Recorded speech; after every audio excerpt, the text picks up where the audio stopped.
Good evening, Guyana. Welcome to Reparations Now for the month of October 2021. October is African Holocaust Month, and October 12th is African Holocaust Day. The Caribbean heads of leaders just for the first time called October 12th Caribbean Holocaust Day. But ACDA has been observing this day for almost 20 years. Why October 12th?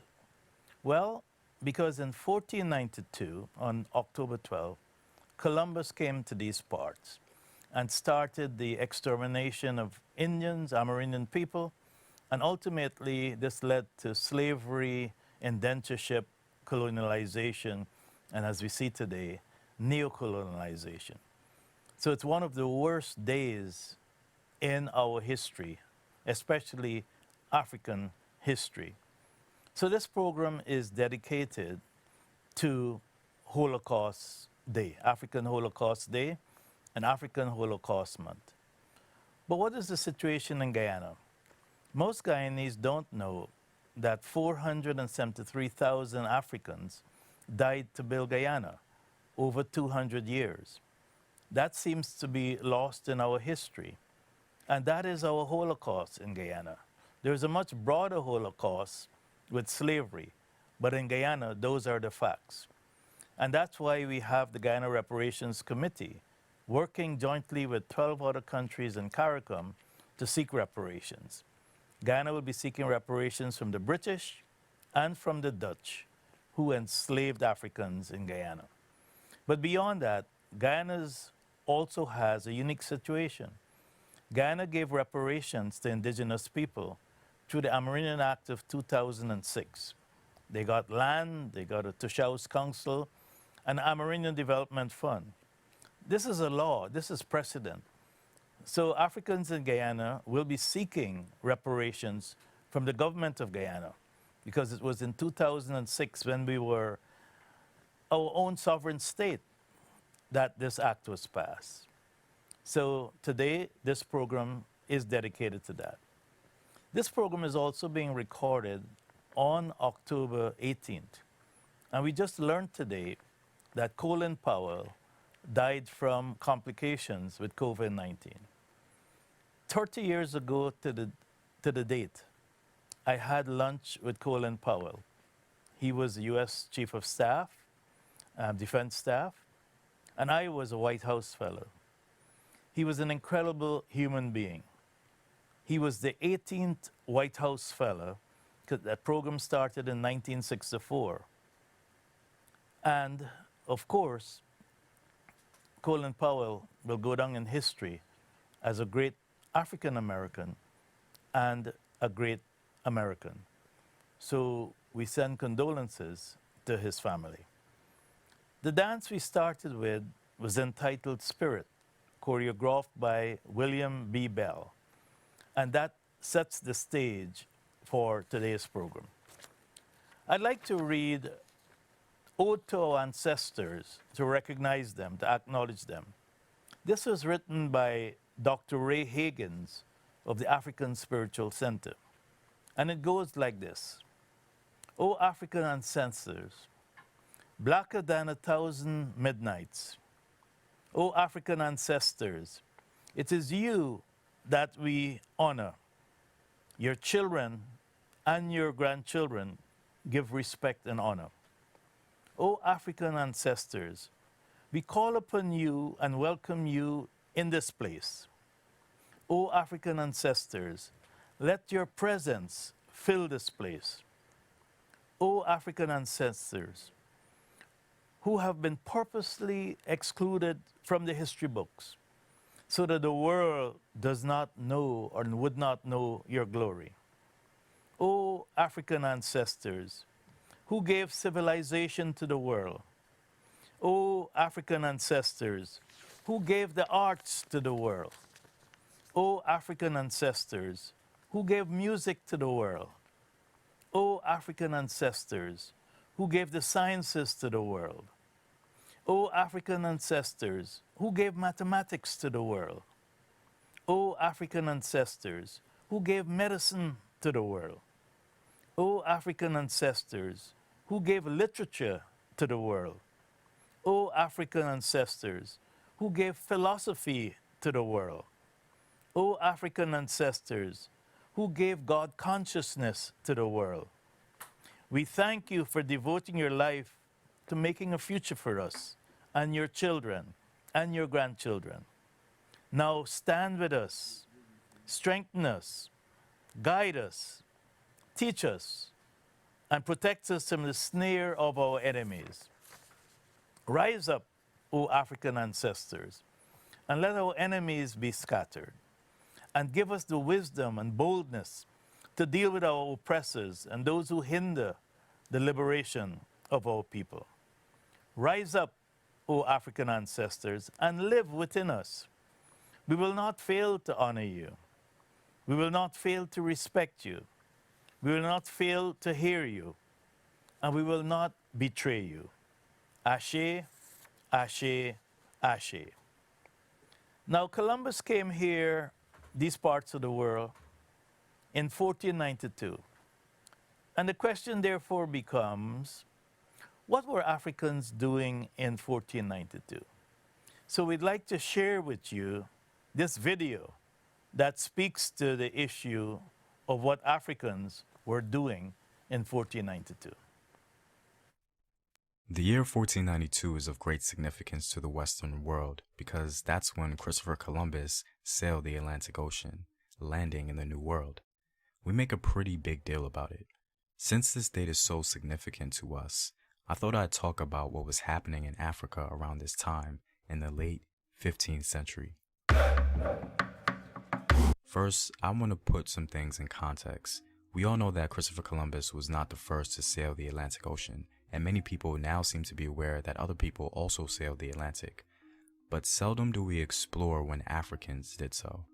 It's said that an African king of the Mali Empire named Abubakar Keita II sailed the Atlantic Ocean long before Columbus, a whole century before him to be exact.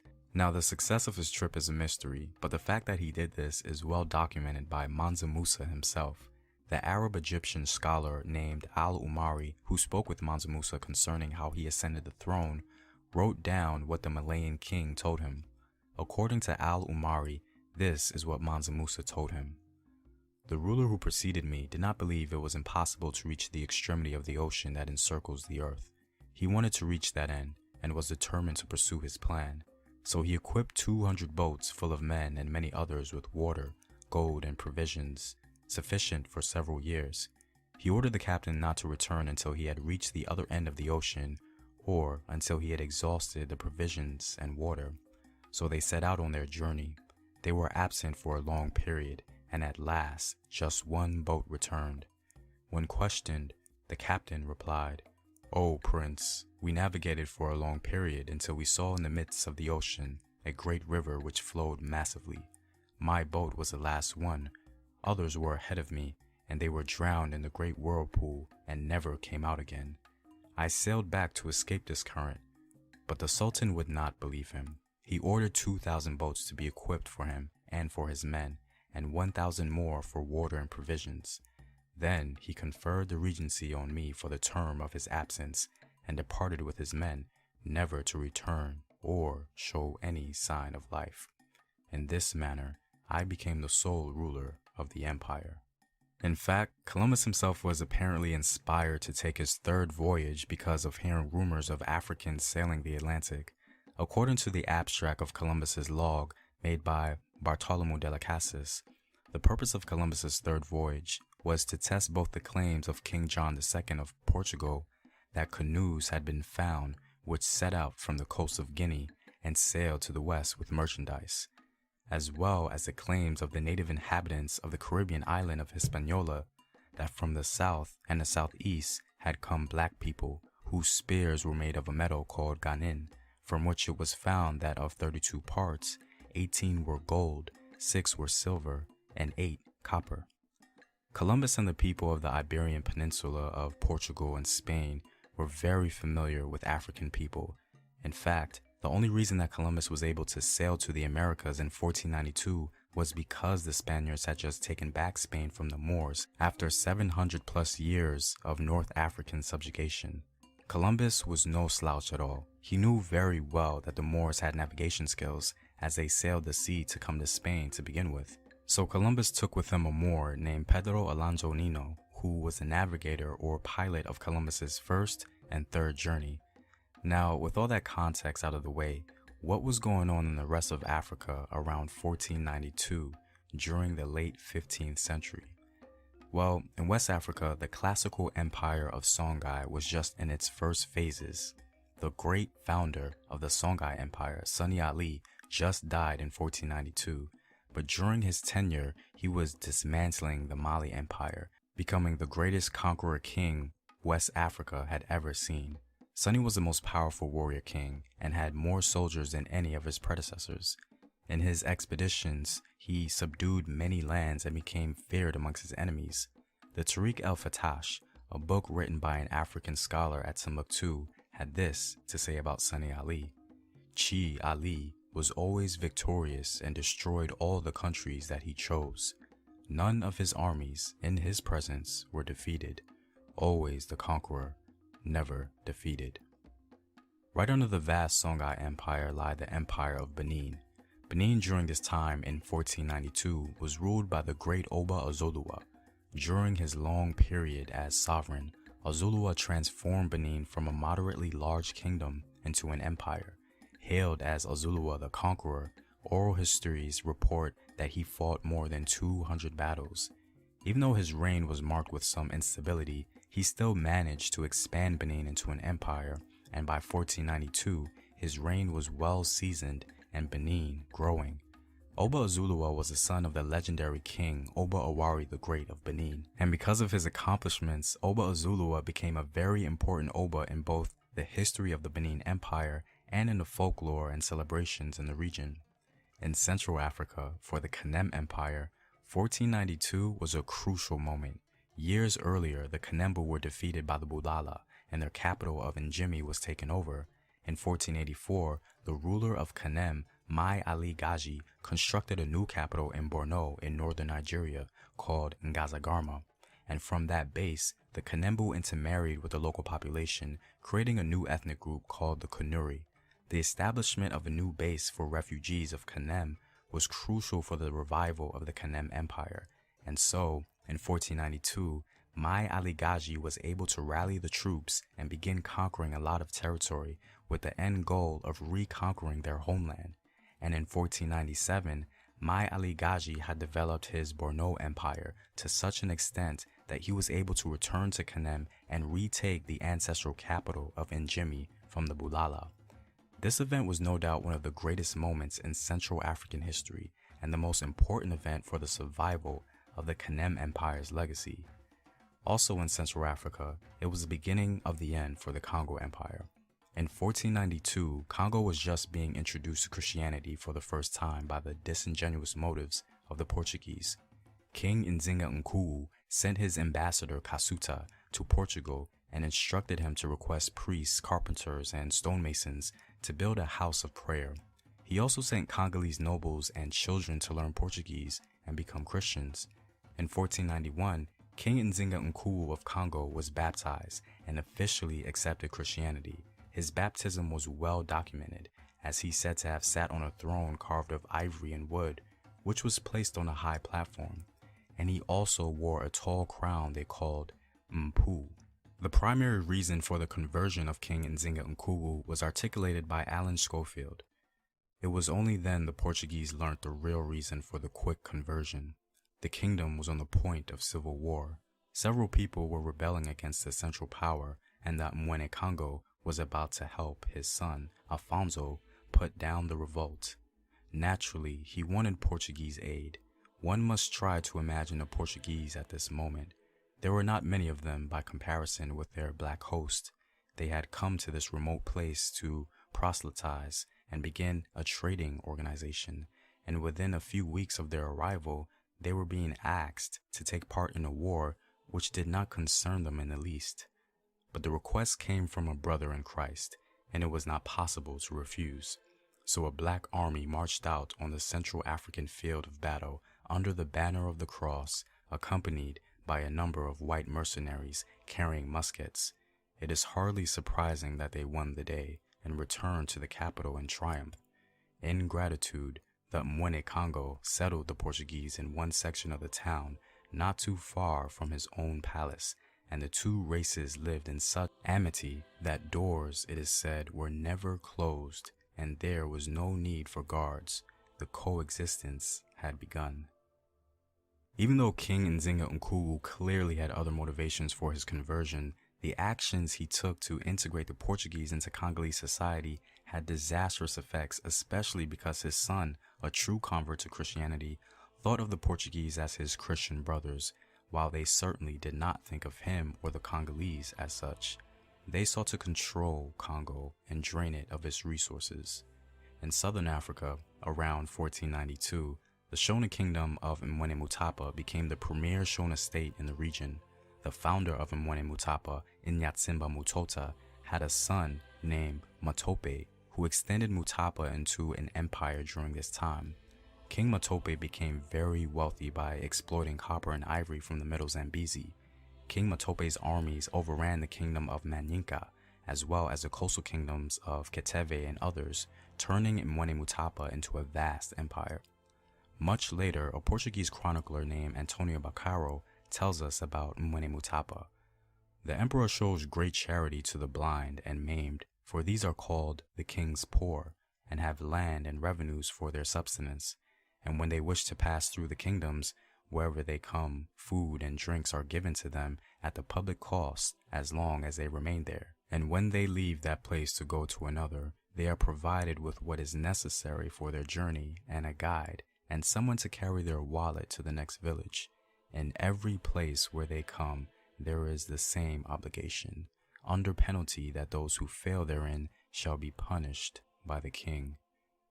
Moving along to East Africa and Ethiopia, the year 1492 was during the reign of Emperor Eskender. Eskender, a prominent Christian king, sought to make war on the Muslims in Ethiopia.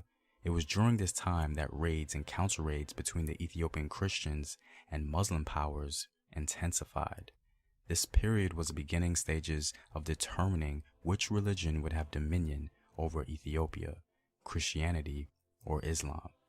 It was said that Emperor Eskender was of a bold disposition and was an expert horseman and well trained in the use of bow, shield, and spear. And at the same time, he was gracious, compassionate, and merciful. Previously, in 1487, King John II of Portugal, who had always been eager to enter into communication with Prester John, the mythical Christian ally of Africa, sent on a mission to the east the navigators Perdo de Covilham and Alonso de Pavia. In 1491, de Covilham entered Ethiopia and made his way to the court of Eskender, where the king received him with great honor. Eskender made him his confidant and counselor and found him so useful that apparently he wouldn't allow him to leave. According to some authorities, Eskender was murdered in 1492, but his death was hidden by Queen Helena and her advisors for nearly 3 years. Eskender was succeeded by his son, Hamda Seyan, who was only 7 years old when he ascended the throne. He died before the end of 1494. Well, I'm all out, guys. Hopefully I painted a fairly good picture of what was going on in some of the most prominent states of Africa. If you like these videos and want to help out in its continued production, you can support the home team on patreon.com. The link is in the description box below. Know thyself. Remember your ancestors. Peace. African Holocaust Month, and in particular African Holocaust Day, which is October 12th, I hope that that previous tape gave you an indication of what Africans were really doing, and not the propaganda that they were slaves, they were living in huts, and that they were subhuman. But we still have to speak about Columbus, because he changed the world. What do you know about Columbus? What you know is actually true? You know, Columbus represented Columbus, he represented his king, he represented country, and he represented his God. I'd like you to go to the internet and Google Prophecies, which was a book written by Christopher Columbus that's been hidden from us. In that book, Columbus claimed that his trip to this part of the world was guided by the hand of God, that his trip was divinely guided. And this is amazing because his trip, if you were to take his word, and the book will tell you that, says that he was divinely guided to exterminate millions of Indians and to enslave millions of Africans for his Catholic Christian God. So you need to understand Columbus, the full Columbus, not the propaganda you have, because he's a hero in some parts of the world, just like King Leopold was a hero in Belgium. You know, King Leopold actually murdered and killed 10 million Africans in the Congo, chopped off many of their hands because of his greed. So I'd like you to use African Holocaust Month to really understand who you are and what really happened, not the propaganda you get from the West. And so I'd like you to also look at this tape, which is entitled 1,000 Years Before Columbus, because you'll see that in California, there was a very advanced African community, which again has been hidden from us in history. Kindly look at this tape.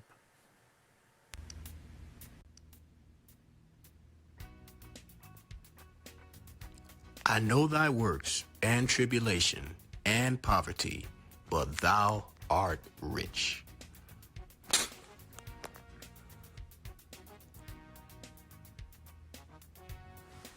Welcome to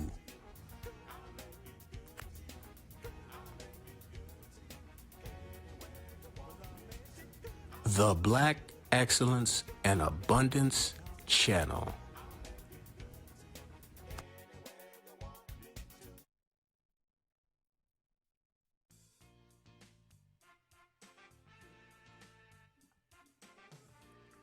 Black Native Americans have been all but ignored in this country. We have been written out of the history books, and it is as if we never existed in the first place. The truth is, this country was filled with many all-black so-called Indian Native American tribes. This country was filled with so-called black Indians, true Native Americans. One area of note is California. The true history of California Blacks is a powerful story, one that should be studied and remembered.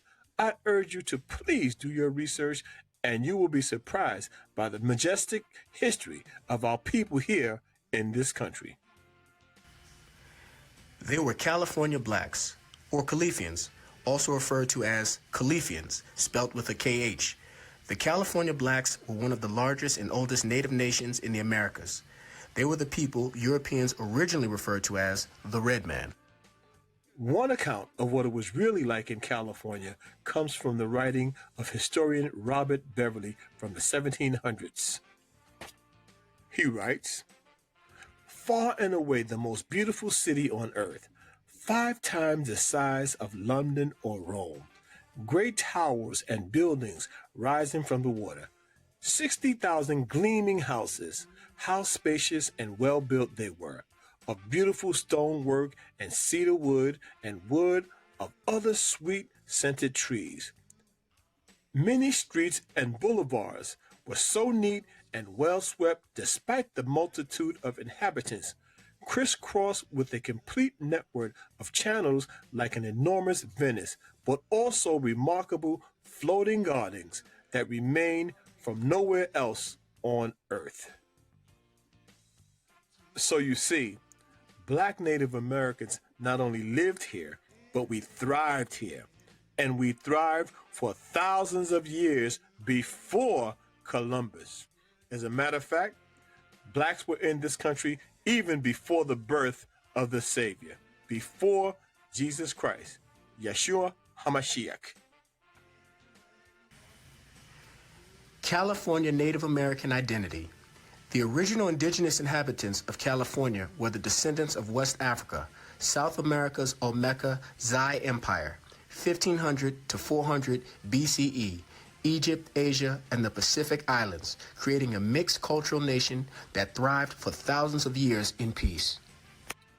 The following is what an exhibition of European explorers actually found upon their arrival in North America.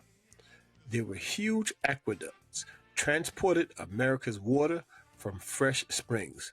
But what impressed most were special merchant areas filled with timber and tile and other building materials being bought and sold.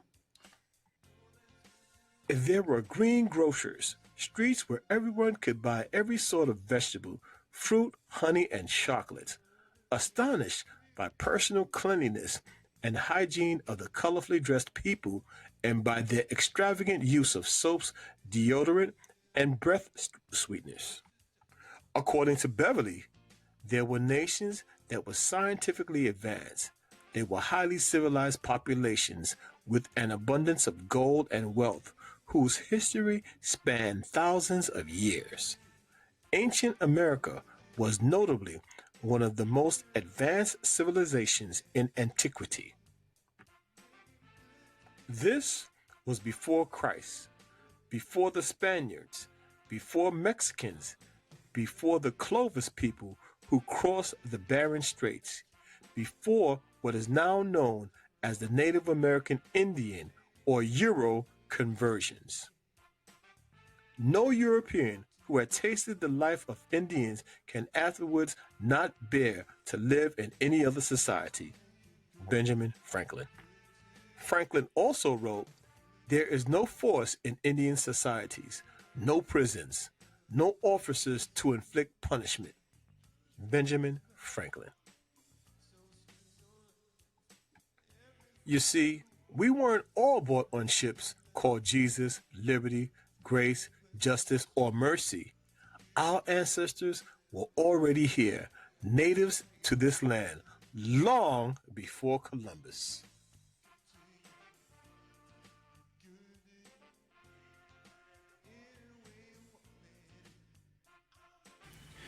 Gigantic stone heads in central Mexico.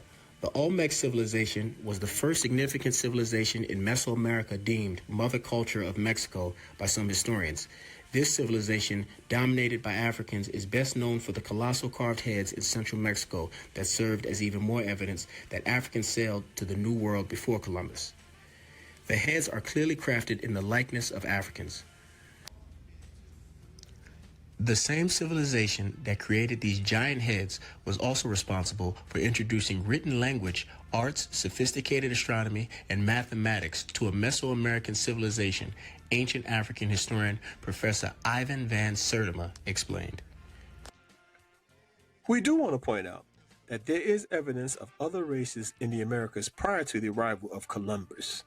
There were Asians, Pacific Islanders, and there's even evidence of Europeans before Columbus.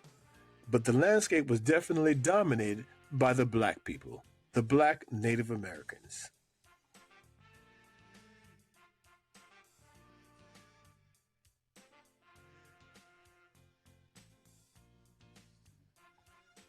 Many black people in this country have been told that we have so-called Indian blood. I know that I have, and many others have the same experience. Well, chances are it's the truth. When you look at the characteristics that many of us have with the high cheekbones, etc., there's a good possibility that more than we know that we are Native Americans.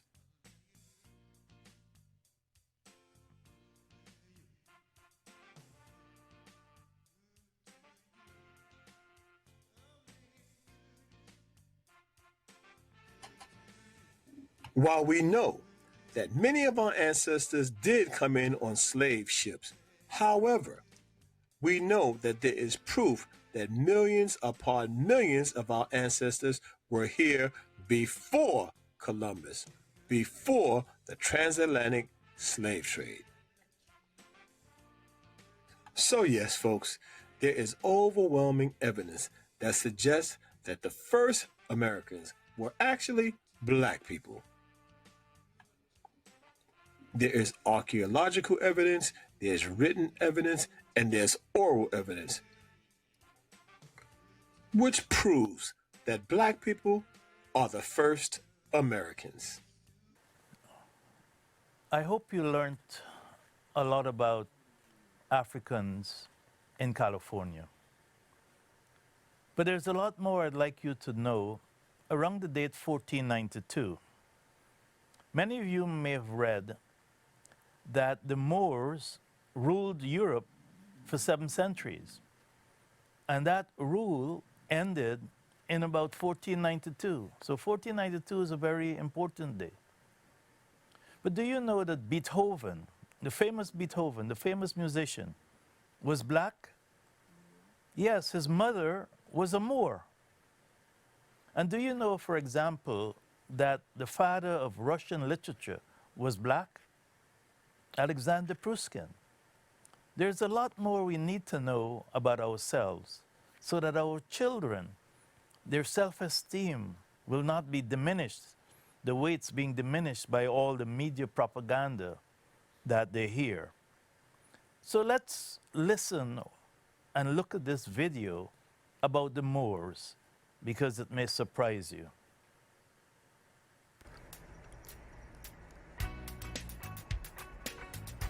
I know thy works, and tribulation, and poverty, but thou art rich.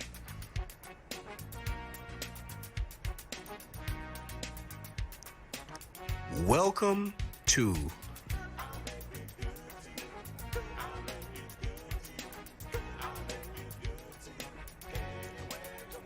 the Black Excellence and Abundance Channel.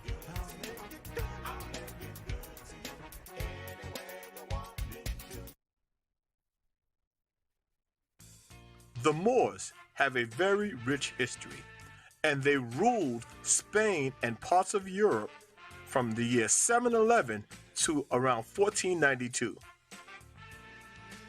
And they brought enormous learning to Spain that over the centuries would continue and have an impact on Europe even through today. The Moors were a group of mostly black Arabs and Hebrews from North Africa whose civilization and cultural achievements brought significant improvements to Europe during the Middle Ages and height of the Andalusian Empire. The term Moor was used to describe black people in general during that time, not to describe Arabs or Hebrews or Africans, but just to describe blacks in general. Many people associate the Arabs as being the Moors. Well, during that time, you must understand that the Arabs were actually black people, as well as the Hebrews and the Africans. So the term Moor is really synonymous with blacks. And we would like to point out that we know that black is a color. There's no such race as black. However, we use the term for ease of reference only.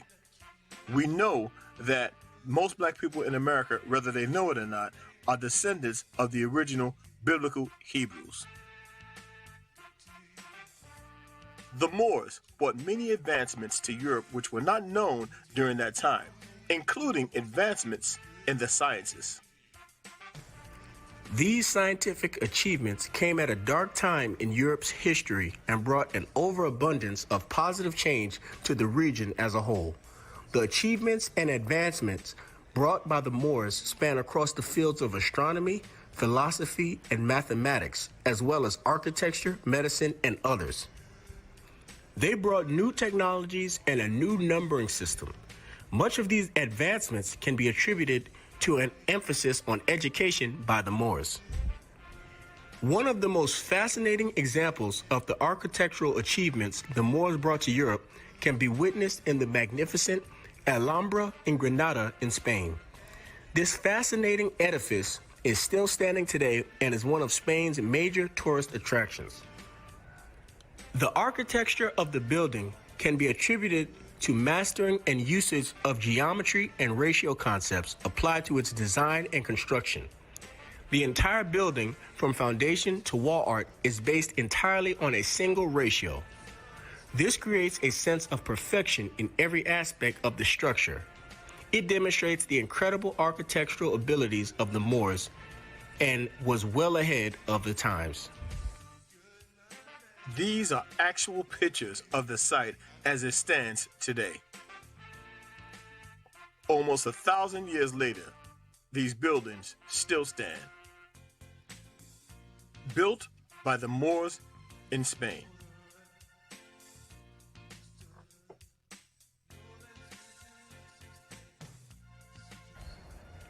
The Moors were also famous for their expertise and skill in the field of medicine. Historian Jose Pimienta highlighted was quoted saying as that in the medicine sciences, the Moors made remarkable progress and surpassed the Greek-trained Muslim physicians of Persia, Nestorians, and other Eastern Islamic nations. He goes on to say, Moorish medicine was based on experimentation, reasoning, and observation. Moorish physicians used drugs, surgery, and cauterization. Medicine was a highly technical profession, complete with extensive training and a code of conduct. This was introduced during a time when Europe largely relied on a medical system based on superstition, relic worship, and prayer. These advancements, including the use of alcohol and proper hygiene, were a complete game changer. Even after the Moors were largely driven out of Europe, European medical schools were built on Moorish foundations, techniques, and research. Surely, the medical advancements of today should pay homage to the Moors and the Islamic societies of old. The intellectual achievements of the Moors in Spain had a lasting effect. Education was universal in Moorish Spain, while in Christian Europe, 99% of the population was illiterate, and even kings could neither read nor write. At a time when Europe had only 2 universities, the Moors had 17. Located in Almeria, Cordova, Granada, Juan, Malagra, Seville, and Toledo. Universities in Paris and Oxford were established after visits by scholars to Moorish Spain.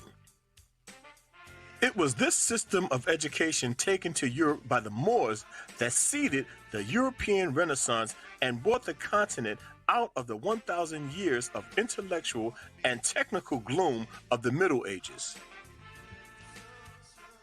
In the 10th and 11th centuries, public libraries in Europe were non-existent, while Moorish Spain could boast of more than 70, including one in Cordova that housed hundreds of thousands of books. We do want to make this clear that we say this not to bash Europe or any other continent for that matter, but we do want to give an accurate account of the accomplishments of the Moors. And we do recognize also that the Moors definitely have a reputation of not being the most upstanding of people. However, the accomplishments that they made cannot be taken away. The following is a brief list of some of the other accomplishments that the Moors brought to Europe. The Moors introduced many new crops including the orange, lemon, peach, apricot, fig, sugarcane, dates, ginger, and pomegranates, as well as cotton, silk, and rice, which remain some of Spain's main products today.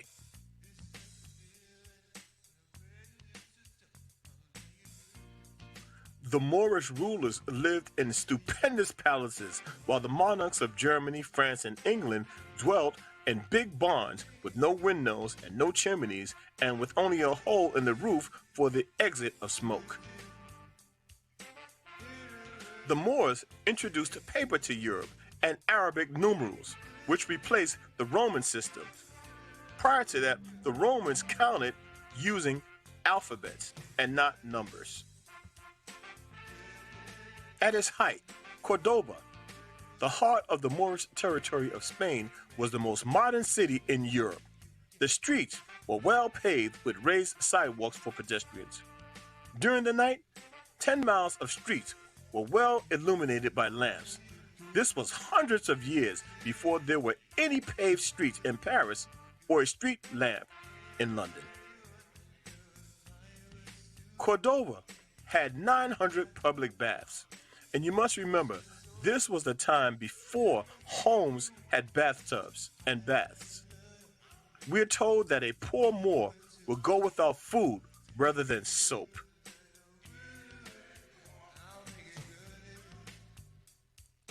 All of the information that we say in this video, and all other videos for that matter, can be easily researched. We ask that you please do not take our word for anything, but to do your own research and draw your own conclusions. We thank you for listening as always.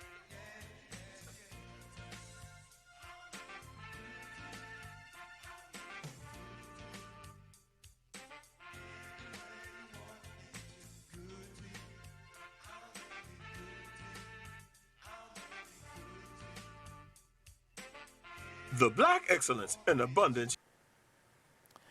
Hello, Guyana. I hope the knowledge shared tonight will do you good. We began the program, which is commemorating African Holocaust Day, which is October 12th, with a dance entitled Spirit to honor our ancestors. Then we spoke about African Holocaust Day and African Holocaust Month and acknowledged the death of Colin Powell, who died on the 18th of October. I'd like to make a small correction. He was not the 18th White House fellow. He was the first. I was the 18th. And White House fellows were chosen on 5 basic facts: your academic performance, your professional performance, your character, your community work, and leadership. And Colin Powell led the way. So between 1964, when he was the first, to 1991, when I was the 18th, there were over 200 White House fellows selected after a year-long program of evaluation. So there were more than 200, and yet Africans who are just as good as white Americans were only selected in a limited manner. We then discussed Ray Higgins' ode to our ancestors. This is an ode that he uses before every one of his service. And so I hope you remember that ode to our ancestors. After that, we spoke about what Africans were doing in 1492, because we've been told a lot of lies. I hope some of those lies were cleared up. We then spoke about Columbus and his vision, his book Prophecy, which said that he was divinely guided by God to come to this part of the world, resulting in the decimation of indigenous people, the enslavement of African people, the indentureship of Indians, and then, of course, colonialization, neocolonization. And then we discussed the Moors, because there's a lot of good stuff that's been hidden from us. Beethoven was a Moor. So for African Holocaust Month, we wanted to bring you a bundle of things around the year 1492 and before. And I hope that this particular program will resonate with you and your children as you teach them about themselves. Because a fundamental issue in Guyana and in African communities is that they do not know their history. They do not know their greatness. They do not know they've come from great ancestors and that the DNA is in them. So we can become great mathematicians, scientists, lawyers, doctors, because we were the first. And I cannot end a program on African Holocaust Month without acknowledging Haiti or Haiti. Because the Haitians fought a 1,000-day war to liberate themselves, become the first free black republic in this part of the world. So tonight, I'd like to end with the song Rise, acknowledging what Haiti has done for us, and making us look at the way we treat Haitians today. So good night, Guyana. Enjoy, rise.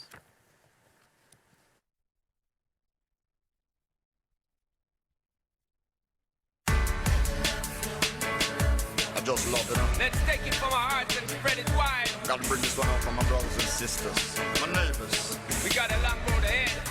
Yeah. Pull together, we can do this. It's a Caribbean collaboration. All my brothers and sisters, let the love flow, let the love show. Without the speaker stars, it's all about strength. Let's rise. Life, pressure, struggle, strain. Must stand together, let us shoulder the pain. Me can't dare witness blood a run down the drain. Me can't stand helpless and a half a ear. No one would never ever turn and walk away. When we stop and take a good look in your face. No time for waste. If I made my brother's keeper, I'm his enemy, so now I got to searching on my soul deeper. How can I stop my heart from breaking?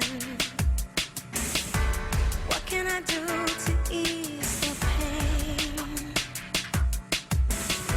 How can I stop the earth from shaking? Searching for strength to keep me safe. What can we do to make it better? Is it too late for us to try? Now I rethink the things I treasure. A fragment of hope is in these eyes. We shall rise again. We shall rise and spread our wings once We again. shall rise again. With the help from our brothers and our We friends. shall rise again. We've done it before, now we can do it once We again. shall rise again. Little bit of help from our family and friends. A moment of change and now we're spinning. The warning is sent, no reason why. We gather our strength and we all are willing. Pull together now. To do what it takes to save some lives. Oh no, no.